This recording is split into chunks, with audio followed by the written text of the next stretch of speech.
Mereka percaya bahwa adanya roh-roh halus yang jahat merasuki tubuhnya si Iman. Jadi dibawalah Iman ini ke dukun kampung orang pintar. Di sana dia diguyur pakai santan kelapa, bukan malah.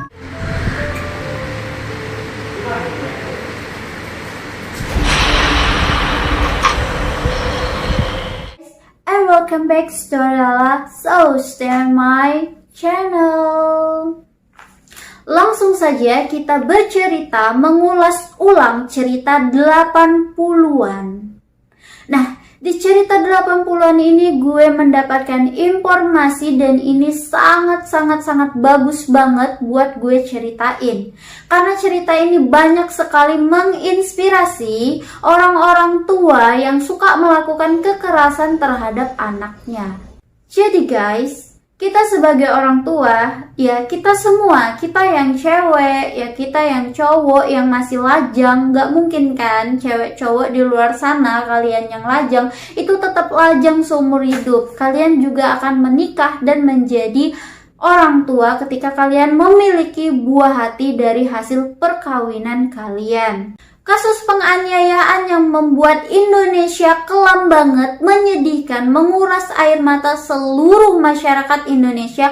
Kejadiannya adalah penganiayaan yang sangat kejam yang dirasakan oleh Ari Hanggara.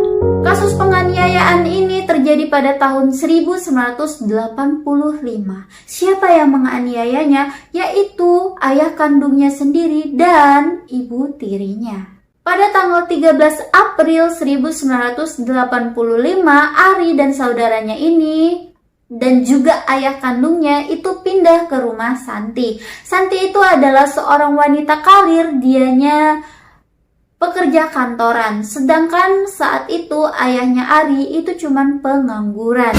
Jadi mereka pindah ke rumah Santi, namun Santi belum dinikahi oleh Makitino Ediwan. Itu adalah nama ayahnya Ari.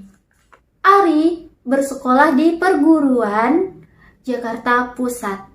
Kalau orang di sekitar sekolah Ari mengatakan bahwa Ari itu adalah anak yang periang, anak yang mudah bergaul, anak yang selalu memancarkan kebahagiaan, baik di teman-teman mereka, baik di, ya pokoknya Ari itu good boy. Tetapi di mata kedua orang tuanya, Ari adalah anak yang membawa malapetaka, anak yang nakal, anak yang suka mencuri uang. Tetapi guru sekolahnya Ari percaya bahwa Ari bukan bad boy, melainkan good boy. Ada di mana suatu kejadian, gue melihat di video klipnya si Ari ketika Ari itu bertemu dengan om-om. Dia bukan mencuri uang ya, melainkan dia mengajar om itu untuk mengembalikan dompet om. Dompet om itu terjatuh di jalanan, jadi dipungut oleh si Ari dan dikejarnya. Terus dia bilang, "Om, ini dompet Oom tadi jatuh. Ari tidak berniat untuk mencuri uang Oom. Silakan Oom periksa." Di situ gue sedih, jangan sampai gue nangis gitu ya. Lebay banget sih story Lala. Oomnya bilang, "Ini buat kamu uang." "Jangan Om, Ari tidak pernah memegang uang. Kalau Ari memegang uang, nanti Ari dikira pencuri." "Tidak, Ari tidak mencuri. Ini Oom kasih buat Ari." "Tidak Om, nanti Mama dan Papa marah." Lembut banget. Di situ gue langsung jelek, tersentuh gitu kan. Ari nggak mungkin boy, nggak mungkin, impossible banget kalau Ari tuh anak yang nakal, anak yang suka curi uang ini segala macam. Di mana coba otak bapak mamanya itu? Kenapa mereka bilang anaknya itu jahanam, pencuri uang ini segala macam? Di mana letak otak mereka? Di mana letak mata mereka gitu kan? Panas. Karena orang tuanya Ari ini percaya bahwa Ari itu adalah anak yang selalu membawa masalah, ini segala macam, nakal, jadi penyiksaan pun dimulai. Waktu itu Ari disidang sama ibu tirinya dan bapak kandungnya. Ibu tirinya bilang, "Ari, kamu mencuri uang lagi ya?" Terus Arinya bilang, tidak bu, ini segala macam lah, pokoknya mereka tuh berantem. Terus ayahnya langsung menyuruh Ari menghadap tembok dan mengentukkan kepala Ari itu di tembok. You know, entukkan maksudnya itu dijedotin ke tembok. Wah, tidak, Ari tidak mencuri. Terus ada di mana segmen bahwa Ari itu minta dibelikan pensil, tetapi ayahnya bilang, wah kamu ini pemborosan banget, itu kan pensil bisa untuk nulis, padahal Bo, pensilnya itu tinggal segini Bo, nggak nyampe segini, cuman segini. Bayangkan, cuman segini buat nulis. Astagfirullahaladzim, cobalah ya, belikanlah pensil itu anakmu gitu kan. Terus juga ada di mana suatu kisah Ari ini digambarkan di dalam filmnya. Dianya itu kelaparan banget, dia melihat temannya di kantin makan enak, sedangkan dia nggak pernah dikasih uang jajan oleh orang tuanya. Terus ibunya bilang, Ari lapar. Terus Arinya menjawab dengan nada yang lembut banget. Dia bilang, tidak bu. Terus ibunya langsung menarik tangan Ari, dibawanya ke ruang guru. Nah, jadi dibukalah tempat bekal makanan ibu gurunya itu. Terus ibu gurunya memberikan sepotong roti sandwich kepada Ari.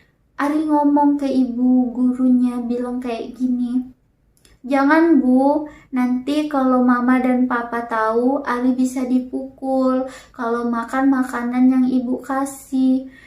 Ibunya bilang, tetapi kan Ari tidak mencuri, ini ibu yang kasih. Terus dimakan sama si Ari dengan lahap. Nampak banget kalau Ari itu kelaparan, gak pernah dikasih makan sama orang tuanya. Tidak hanya dijedotin itu kepala Ari, tetapi Ari juga ditampar sama ayah kandungnya. Ari pun ditendang, Ari juga dikurung di kamar mandi sampai pagi. Penyiksaan itu pun berlangsung dari pagi sampai malam, dan Ari itu nggak boleh makan sama minum sedikit pun. Ada di mana gue ngelihat nih di video, di filmnya si Ari Hanggara judulnya, itu Ari tuh diikat pakai tali dari tangan sampai kaki tuh diikat pakai tali rupiah, nggak boleh dilepas. Terus ketika ibunya pulang, ibu tirinya pulang, ibunya komen nih sama ayahnya, kau apakan anakmu? Kata si ibunya bilang gitu kan, dia aku hukum mah karena dia mencuri. Mencuri apa coba? Anak baik-baik dibilangin mencuri. Pada tanggal 8 November 1984, Ari pun roboh tidak berdaya dengan penyiksaan bertubi-tubi yang diberikan oleh ayah kandungnya dan ibu tirinya. Ari pun tergeletak di depan kulkas saat itu dia mau minum karena haus dan lapar gitu ya. Dia membuka kulkas dengan diam-diam takut ketahuan ibu tirinya sama ayah kandungnya. Ketika itu ayah kandungnya itu terbangun karena mau pipis, pergi ke kamar mandi. Ketika ayahnya mau menuju ke kamar mandi, dia melihat bahwa Ari sudah tergeletak dengan pintu kulkas yang terbuka. Ayahnya pun langsung kaget dan langsung, Ari, bangun kamu, bangun. Langsung ayahnya itu membawa Ari ke rumah sakit. Saat di perjalanan menuju rumah sakit, Tuhan berkehendak lain. Tuhan lebih sayang Ari ketimbang Ari hidup, tapi tuh disiksa terus sama bapak kandungnya sendiri, sama ibu tirinya gitu kan. Jadi, di perjalanan menuju rumah sakit, Ari pun meninggal dunia. Ketika sampai di rumah sakit, bapaknya bilang, tolong suster, tolong anak saya, dokter tolong anak saya. Anaknya masuk ke ruangan UGD, diperiksa sama dokter. Sekalinya dokter keluar dan dokter bilang, maaf pak, Ari sudah tidak tertolong. Baru di situ ayahnya itu menangis menjadi-jadi ketika anaknya itu sudah tidak ada lagi. So guys, penyesalan itu emang datangnya di akhir. Dan kesempatan itu hanya orang-orang spesial yang mendapatkan kesempatan kedua untuk hidup. Tetapi Ari lebih disayang sama Allah Subhanahu wa Ta'ala ketimbang orang tuanya sendiri. Jadi Ari sudah bahagia di surga sana. Ari sudah tidak merasakan penyiksaan yang terus-menerus dilakukan oleh ayah kandungnya dan ibu tirinya. Ketika sebelum Ari ini meninggal dunia, Ari itu sempat menitipkan pesan-pesan terhadap kedua adiknya, satu saudara kandungnya Ari ya, yang satunya itu kalau nggak salah nih, seingat gue itu hasil perkawinan antara ayah kandungnya sama ibu tirinya. Ya bisa dibilang itu saudara tirinya gitu kan. Saudara tirinya satu bapak lain ibu gitu. Iya enggak sih saudara tirinya? Pokoknya itu adiknya itu adalah satu bapak lain ibu. Gitulah pokoknya ya. Nah, Ari pun duduk bersila, dianya itu kayak lemas banget karena habis disiksa. Terus abangnya Ari sama adiknya Ari itu bilang, "Abang yang sabar ya, abang yang kuat ya dengan siksaan ayah sama ibu," katanya bilang gitu kan. Terus Ari bilang, "Abang sayang sama ayah sama ibu, abang juga sayang sama adik sama abang, tapi kalau misalnya aku pergi, kalian tetap sayang aku ya. Kayaknya aku sudah tidak tahan lagi hidup di..." Pokoknya Ari itu mengungkapkan bahwa itu adalah pesan terakhir dia, mengatakan sayang pada saudara-saudaranya, mengatakan sayang kepada ibu-ibunya, bukan ibu-ibunya sih, mengatakan sayang kepada ayahnya dan ibu tirinya. Ari pun bilang, "Ini adalah pesan terakhirku karena aku akan pergi jauh. Kita akan tidak bertemu lagi. Kita akan bertemu di surga nanti." Ya begitulah karangan ceritanya ya. Kalau kalian penasaran gitu kan, kalian boleh nonton filmnya yang berjudul Ari Hanggara. Sedih, Bo. Ketika dilakukan otopsi, dokter mengatakan bahwa hasilnya adalah Ari memiliki 40 luka di bagian punggung, pantat, kedua lengannya, terus di leher. Pokoknya di sekujur tubuh Ari itu terdapat lebam-lebam, luka-luka. Mungkin ada kemungkinan ada tulang yang retak gitu ya. Terus di dadanya Ari itu juga ada lukanya. Ari pun dikebumikan di TPU Kebun Jeruk, Jakarta Selatan. Di makam Ari, di sisi kanan sama sisi kirinya itu tertuliskan, "Maafkan Papa dan maafkan Mama." Tetapi penyesalan itu emang selalu datang di akhir dan kesempatan kedua itu tidak ada.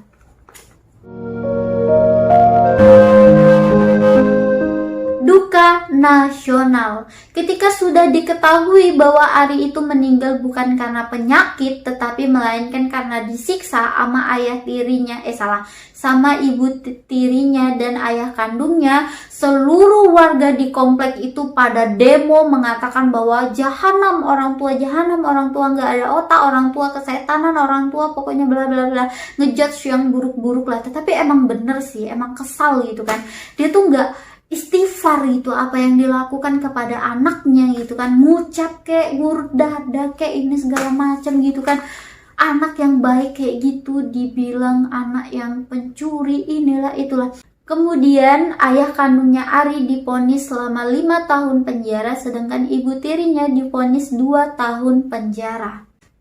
Karena pada zaman itu internet belum ada, jadi berita ini pun viral di media televisi, radio, dan surat kabar. Menteri Pendidikan dan Kebudayaan yang waktu itu dipimpin oleh Nugroho Noto Susanto, dia hendak membuat sebuah patung Ari untuk dipajang di depan kantor kementerian. Tetapi usulnya itu ditolak dengan ibu kandungnya Ari karena ibu kandungnya Ari mengatakan bahwa itu hanya mengenang duka yang amat pedih, pahit, sedih atas kepergiannya Ari. Sebenarnya Kementerian Pendidikan Kebudayaan ini itu udah request untuk bikin patung Ari, pembuat patung yang bernama Edi Susanto. Nah, Edi Susanto ini adalah orang yang membuat patung Pancoran. Karena perhatian masyarakat itu sangat besar atas kematiannya Hari Hanggara, jadi insan perfilman nasional mengangkat kisah Hari Hanggara ke layar lebar pada tahun 1985. Judulnya adalah Ari Hanggara yang menguras air mata banyaknya penonton. Tidak hanya itu, juga disampaikan dengan senandung sendu yang diciptakan oleh musisi Indonesia yang bernama Idris Sardi yang berjudul Alam Bebas yang Damai. Jadi guys, itu tadilah kasus yang sangat pokoknya yang sangat kejam lah gitu ya, menyiksa anak dengan alasan bahwa anaknya itu doyan mencuri. Tetapi orang lain yang mengenal anaknya itu good boy, not bad boy gitu kan. Tetapi Ari itu tidak satu-satunya anak yang menjadi korban kekerasan orang tua. Tetapi ada juga nih dari Pekanbaru yang menjadi korban kekerasan orang tuanya juga. Ini kebanyakan yang nyiksa anak ibu tiri ya. Tetapi kita nggak boleh ngejudge bahwa semua ibu tiri itu jahat ya. Karena emak gue selama dia jadi ibu tiri sangat baik. Pada tahun 1987 ini terjadi lagi kekerasan terhadap anak. Ini terdapat di Pekanbaru, Riau ya. Seorang ibu tiri yang bernama Rosiana tega melakukan penganiayaan terhadap bocah cilik yang berusia 3 tahun 2 bulan yang bernama Iman Wanto. Problemnya adalah Iman Wanto ini kita sebut aja namanya tuh Iman ya, almarhum Iman. Jadi almarhum Iman ini kenapa emaknya itu sangat marah terhadap dia? Karena dianya itu pup, BAB atau di celana, terus kotoran BAB-nya itu tuh mencecer-cecer di lantai, jadi bikin emosi emak tirinya. Jadi diambillah gagang sapu itu, digebukin sekeras mungkin di tubuhnya Iman. Jadi Iman itu kejang-kejang, terus dia pingsan. Karena warga di desa itu percaya akan adanya makhluk halus yang jahat, jadi Rosiana bilang bahwa si Iman ini kerasukan roh halus atau keteguran atau diganggu roh halus lah gitu kan. Jadi dibawalah ke dukun, ke orang pintar. Di sana dia diguyur pakai santan kelapa, bukan malah baikan itu kondisinya si Iman, tetapi tambah parah. Iman pun dilarikan ke rumah sakit. Di perjalanan menuju rumah sakit ya, nyawanya Iman sudah tidak tertolong. Polisi sama tim dokter itu curiga ada keganjalan. Iman itu meninggal bukan karena diganggu makhluk halus, melainkan udah disiksa sama seseorang. Ketika dilakukan otopsi, ternyata benar bahwa Iman itu dianiaya sama ibu tirinya. Masyarakat harus lebih aktif untuk mengawasi anak-anak yang menjadi korban kekerasan terhadap orang tua. Sepanjang tahun 2018 banyak sekali kasus yang mengaitkan kekerasan terhadap anak. Tetapi tidak hanya di 2018 ya, tetapi sampai sekarang juga ada berita-berita kekerasan terhadap anak, bahkan langsung dibunuh. Komisi Perlindungan Anak Indonesia atau KPAI, mereka mencatat bahwa ada 35 kasus penganiayaan kekerasan terhadap anak yang dilakukan oleh orang tua, baik itu orang tua kandung maupun orang tua tiri. Kasus ini menyebar di Jawa, Sumatera, serta Papua. Jadi masyarakat Semarang itu membentuk sebuah organisasi untuk melindungi anak-anak yang menjadi korban kekerasan orang tuanya. So, banyak banget kasus-kasus kekerasan terhadap anak ini. Bahkan beritanya itu sering muncul di televisi sampai sekarang, beredar di internet gitu kan. Juga beredar di koran ini segala macam. Semua provinsi pasti ada kasus yang namanya kekerasan terhadap anak. Anyway, orang tua harus banyak-banyak istighfar, banyak-banyak ya gimana ya, bacain sholawat lah anak tuh supaya mereka nggak nakal, nggak mancing emosi sampai kita tuh gebuk mereka, nyubit mereka, ngurung mereka di kamar mandi gitu kan. Karena kenapa? Anak kalau kebanyakan dipukul itu rata-rata on goblok. Jadi dia tuh pola pikirnya tuh kayak lemot gitu ya. Padahal anaknya itu pinter, tetapi karena sering dipukul, sering dianiaya, jadilah goblok gitu. Jadi kita sebagai generasi bangsa, jadilah good parent dan jadilah anak good boy and good girl. Okay, thank you very much for watching. See you the next video. Anyway, you like video, you can click tombol subscribe, turn on notification, like, comment, and share. Kalau kalian suka, silahkan kalian share ke seluruh sosial media kalian untuk support terus channel Story Lala. Mwah.